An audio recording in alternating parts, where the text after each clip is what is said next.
President Obama is promising to move ahead on health care reform with or without the support of Republicans. The president made the comments following a day-long televised health care summit. This is an issue that is affecting everybody. It's affecting not only those without insurance, but it's affecting those with insurance. And when you talk to every single expert, and you just talk to ordinary people, and you talk to businesses, everybody understands that the problem is not getting better, it's getting worse.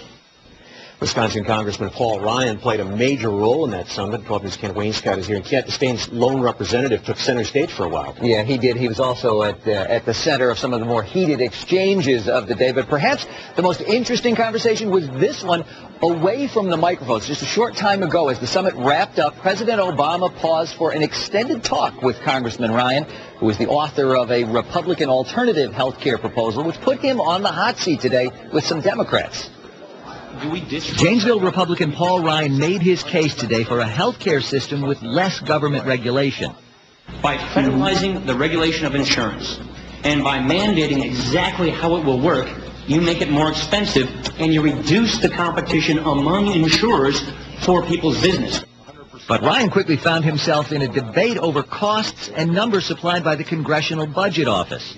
Today you essentially said you can't trust the Congressional Budget Office. That is not what I'm saying. Well, that was my interpretation. No, let me be I clear. I apologize if I misinterpreted. I am not questioning the quality of their score. I'm questioning the reality of their score. Okay. I take your point on your clarification. Let me just say it. 10 years of tax increases, 10 years of Medicare cuts to pay for 6 years of spending. Ryan wrapped up his remarks by talking about the feedback he's getting from voters. And I've got to tell you, the American people are engaged. And if you think they want a government takeover of health care, I would respectfully submit you're not listening to them.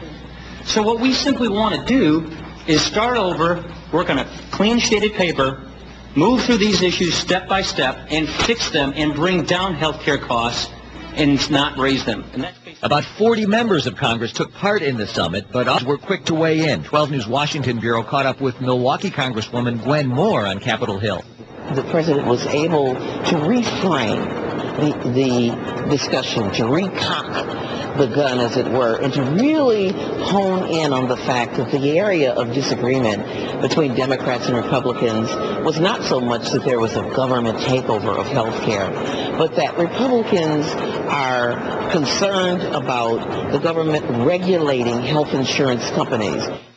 We also heard from Senator Russ Feingold, who says Washington now needs to find the courage to take on the special interests and act, because if it doesn't, insurance premiums will continue to skyrocket and Americans will continue to be denied or dropped from coverage because of pre-existing conditions or because they change jobs. And we heard from Congressman Jim Sensenbrenner, who says the summit was good for television, but it's important that Republicans have a seat at the negotiating table tomorrow when the cameras are off. He says Congress needs to start over on health care reform. We also reached out to Senator Herb Kohl's office, but didn't get a reply to it. Any progress is the real question here. Yeah, that is. A lot of people are going to be debating that as well. All right. Thanks, Ken.